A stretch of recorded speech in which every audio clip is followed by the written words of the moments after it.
Tony Blair says he would have waged war on Iraq even if he'd known there were no weapons of mass destruction. His admission has caused outrage. Should the focus of the public inquiry into the UK's role now be changed? And should the former Prime Minister be prosecuted for war crimes? This is Inside Story.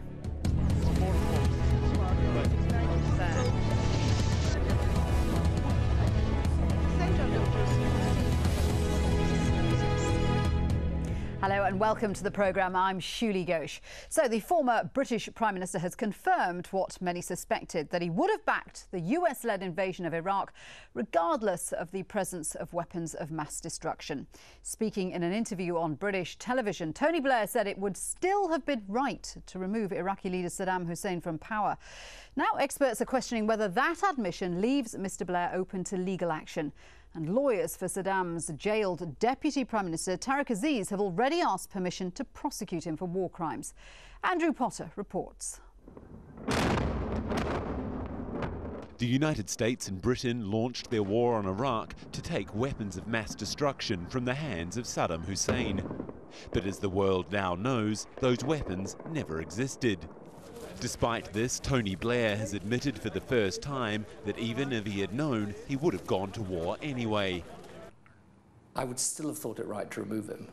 I mean, obviously you would have had to use and deploy different arguments about the nature of the threat. The former British Prime Minister says Iraq posed a threat to the entire region because Saddam had used chemical weapons on his own people. And he stood by bringing about regime change in Iraq. I'm out there a lot of the time now in the work I do in Israel and Palestine. I can't really think we'd be better with him and his two sons still in charge, but it's incredibly difficult. And I totally understand. That's why I sympathise with the people who were against it for perfectly good reasons and are against it now. But for me, in the end, I had to take the decision. Blair has always justified military action on the grounds that Saddam was in breach of UN demands to abandon his WMD program. Early next year, he appears before a UK inquiry into the country's role in the Iraq war.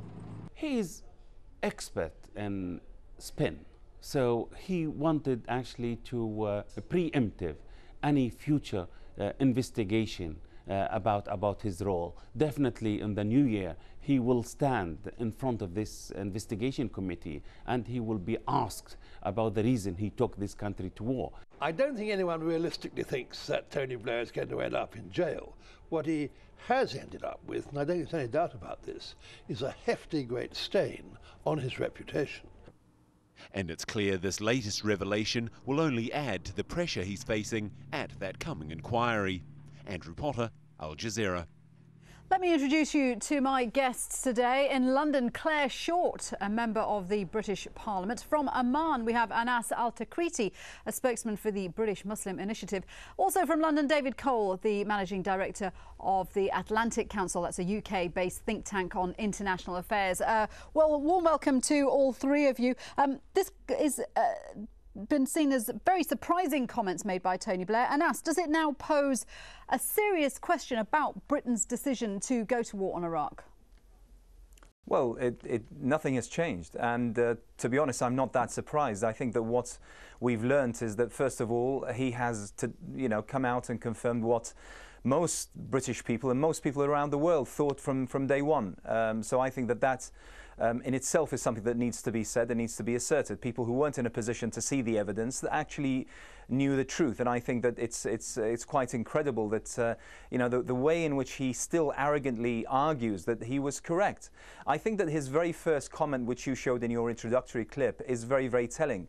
The fact that he thought that it was right to remove Saddam, but then he would have had to use a different set of arguments. Basically speaking, he couldn't argue for the case of that, so therefore he could introduce lies and argue for those well. I think what he has done is actually showed the need for the inquiry to change its remit, the fact that it has no teeth, the fact that it holds no one responsible, there's no accountability to be said or to be had. I think that now has to change. I think that it's a must that his comments, his statements, his affirmation of what most people thought from day one, yet only 6.5 years later with, thousands upon thousands of lives wasted. I think it's a must now that we look at actually bringing Tony Blair to account. And maybe, yes, I mean, your final commentator said that it's unlikely that we see him in jail. But listen, I think that many people out there would very much like to pursue that particular aim and objective, and I don't see the harm in that. Claire, I know that you've always opposed the war. Do you think if it had been known at the time that there were no weapons of mass destruction, that Tony Blair wouldn't have been able to win public support for this and wouldn't have been able to win that crucial House of Commons vote preceding the invasion? Well, he never did win public support, but what we've got here is his admission that he lied. And of course it means that the UN authority, which was all about weapons of mass destruction, was obtained by deception and wasn't the real purpose of America. Well, he did win support in a poll poll to a certain degree, because a poll did found that there was British support for military action if there was proof that Iraq had WMDs. And of course, without that proviso, then that support wasn't there. And of course it was WMD and an imminent threat and 45 minutes and all the rest of it, whereas people really knew that Saddam might have wanted to have some WMD if he could, but he didn't have very much, and that's what the Butler report shows that the intelligence said. So that he was always involved in deceit and exaggeration and so on. I think it's true that serious observers of all the leaks and the information that's come out knew that he'd lied and twisted British government systems and methods of making decisions in this way. But for him to brazenly come out and say it is really quite something. And it shows a sort of delusion about him and an arrogance. And then he says, but I would have to decide. But in the British political system, it's not supposed to be just him. It's meant to be the cabinet. It's meant to be Parliament. And of course, he's admitting that he deceived all those people. And then, of course, all the harm, all the death, all the millions who are displaced, all the destruction in Iraq, all the further destabilisation of the Middle East, he's wiping that away as though it doesn't matter.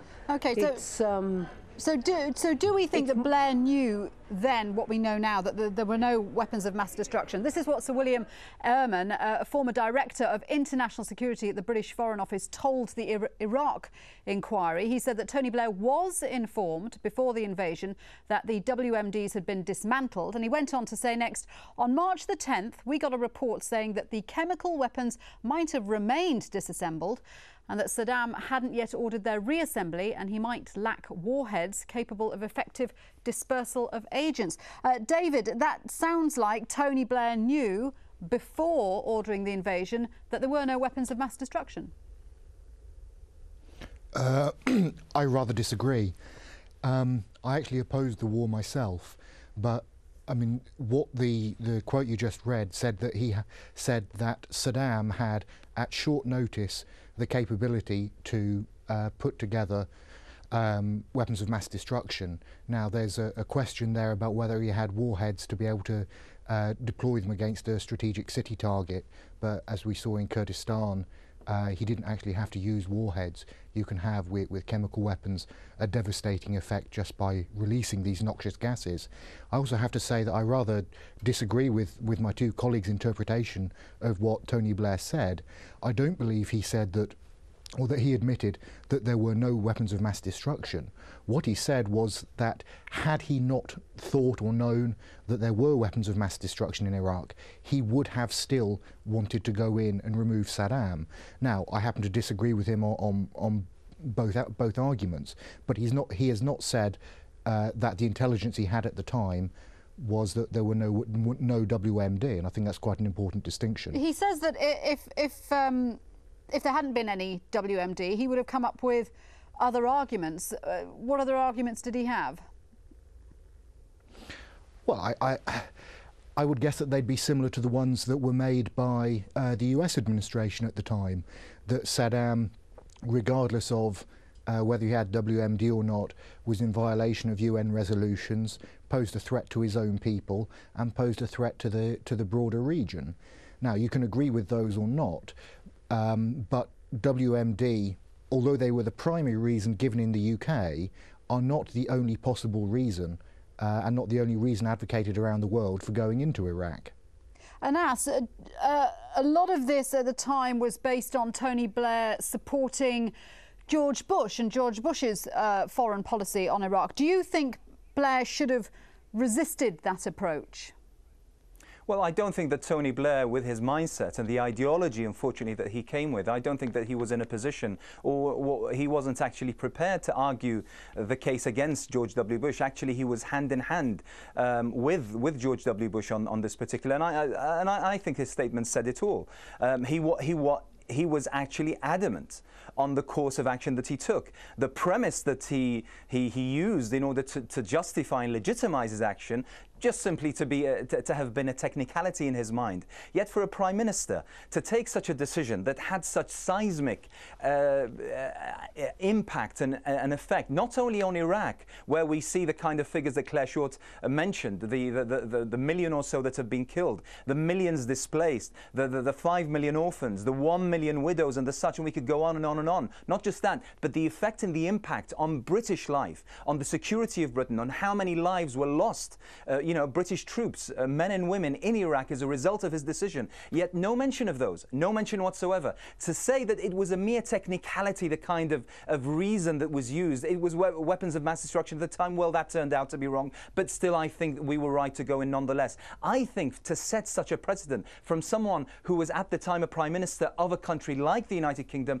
I think that is a very, very dangerous argument to go down and pursue. He says that it was the notion of Saddam as a threat to the region. That was the driving force behind his decision. Is that not an adequate reason? It has never been established.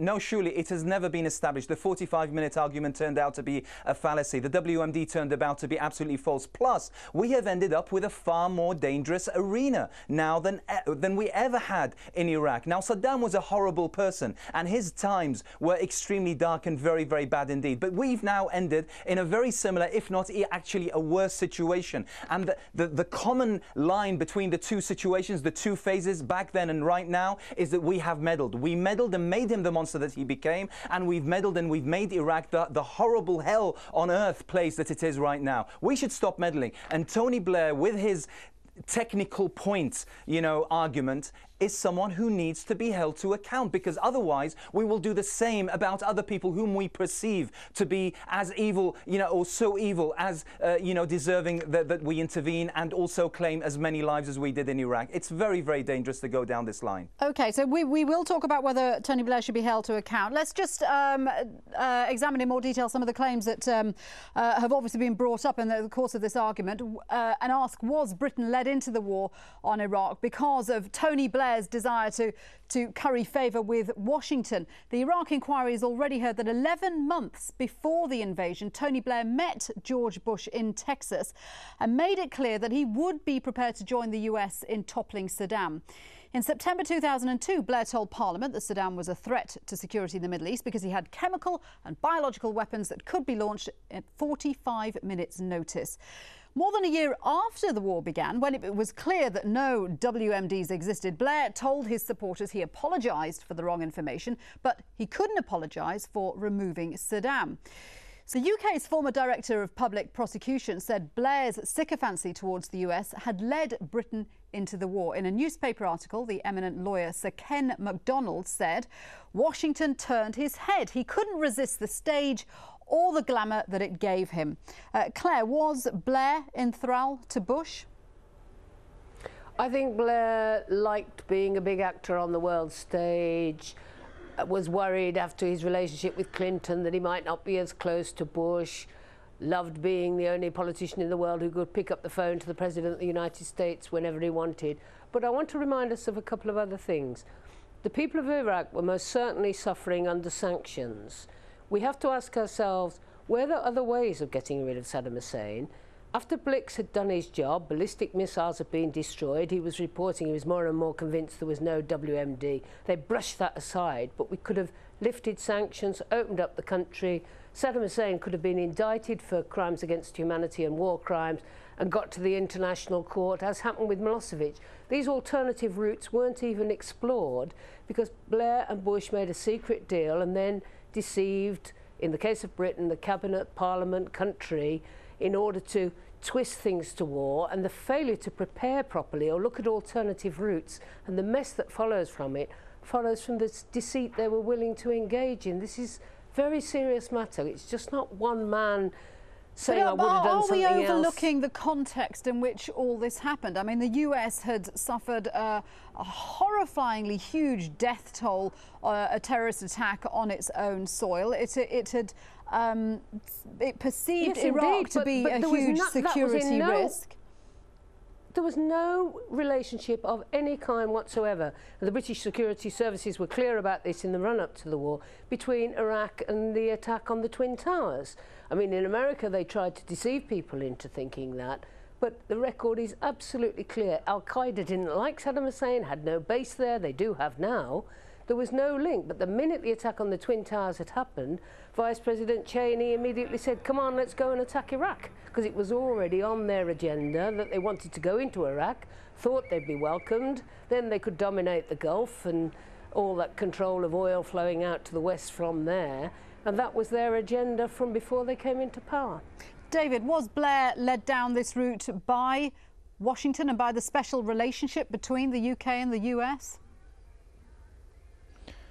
No, I don't think so. The special relationship is important, but I think in this instance, Mr. Blair, if you like, was a true believer. He thought that it was the right thing to do.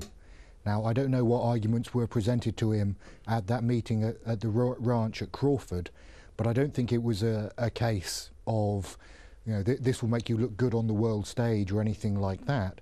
I think it was a case that Mr. Blair believed it was the right thing to do, and I think that's supported by his recent comments on the Fern Britain television programme. But if it was the case that he went into the war because he saw regime change as the main goal, even though he couldn't say that out in public, that is not a legal base for launching a war, is it? Well, I'm not a jurist, but the situation in international law on most things is less than clear. We went into Kosovo and Sierra Leone, other places in Yugoslavia and so on, obviously into Afghanistan in response to 9/11. So I'd agree with Claire Short, there was no link between 9/11 and Iraq. But Claire is saying that why weren't other options explored? Why weren't other alternatives explored in removing Saddam Hussein? Well, I mean, I think they should have been, but I would guess that they weren't explored because people felt there was a clear and present danger, and that this was there was an imperative to act at that time. Now, I think history has perhaps shown that, or that what we found out since has shown that that isn't true, and that the 45 minutes or even the short time necessary to use weapons of mass destruction was inaccurate. But that doesn't change from the point of view of the government at the time, the evidence available to them, or what judgment they had to make on it. I'll just add one final point about Iraq. I rather disagree that Iraq is as bad now as it was under Saddam Hussein, but even if we said that it were, it is improving and there is a democratic process there. Now, I'm not going to say that that justifies all the other effects, all the other things that have happened in the region to cause problems, but replacing somebody who, as we know, launched the war against Kuwait, took part in the Iran-Iraq war and so on and so forth, who has been replaced with a democratic At our behest, David, at our behest, with our support, with our intelligence, with our military machine. He did all those things when he was, our darling, the darling of Britain and the West in the Middle East was Saddam Hussein. I mean, why do you ignore that? Plus, you say that now you doubt it's a worse situation than before. I don't ignore it for a moment.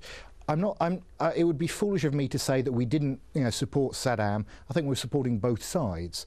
The point I'm trying to make is that he was willing to take the support and use it to destabilise the region. Now, the hands of the West are very dirty in this case. We shouldn't have been involved in the way we were in the Iran-Iraq war. No debate about that at all. That's not the issue I want to look at. Was Saddam a threat to the region? Well, yes, he was. Now, going back to Claire Short's point, there were other ways we could have perhaps dealt with it. I think we should have explored them more. Those were the points that both Robin Cook made in his resignation speech in the Commons and Hans Blix made.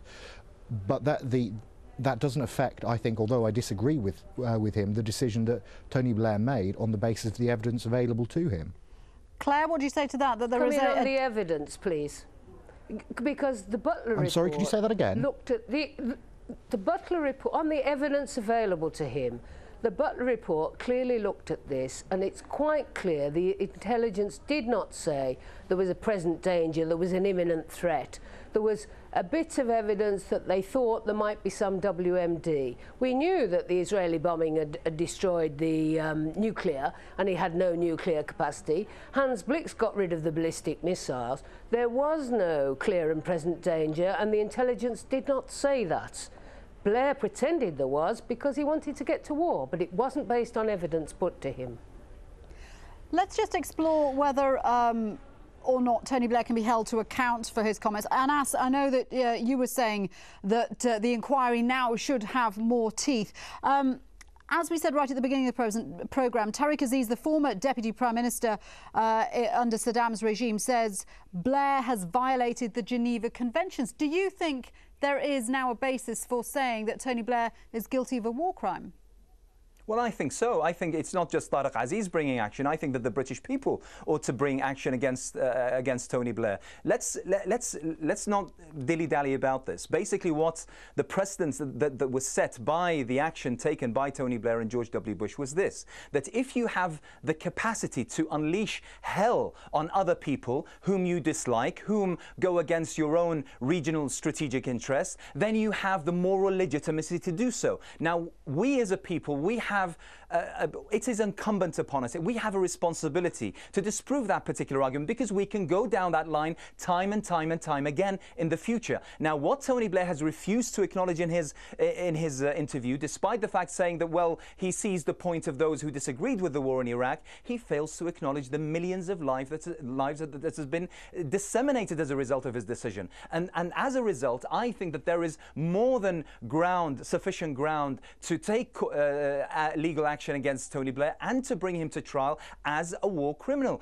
You know, what do war criminals do more than, you know, lie in order to create a premise, a false premise, to fight a war that results in hundreds of thousands of deaths, that results in a security situation that is about to engulf the entire region in the Middle East, and also the security situation in Britain and the impact on what's happened since then, including the 2005 bombings in London and many, many more. What more do you need? I think it's about time that this inquiry shifted its focus and became, something that could actually bring these people to account. Otherwise, we will go down these paths time and time again, and what kind of future will we have?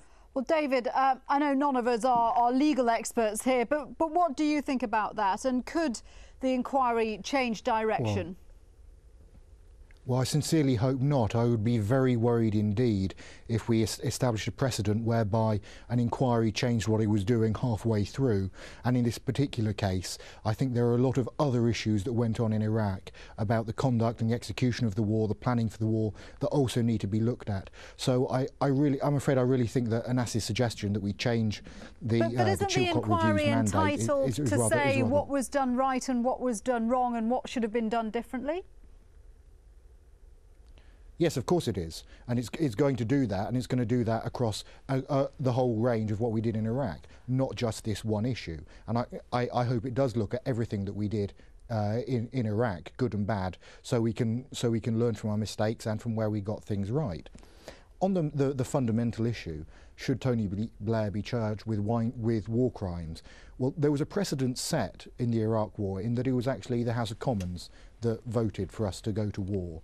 In Iraq. I think it was a bad decision, but this isn't, I don't think, something that, Tony Blair can't be held accountable for the decision of the House of Commons. Claire, so, very briefly, because we are running out of time. Do you think Tony Blair should be held accountable?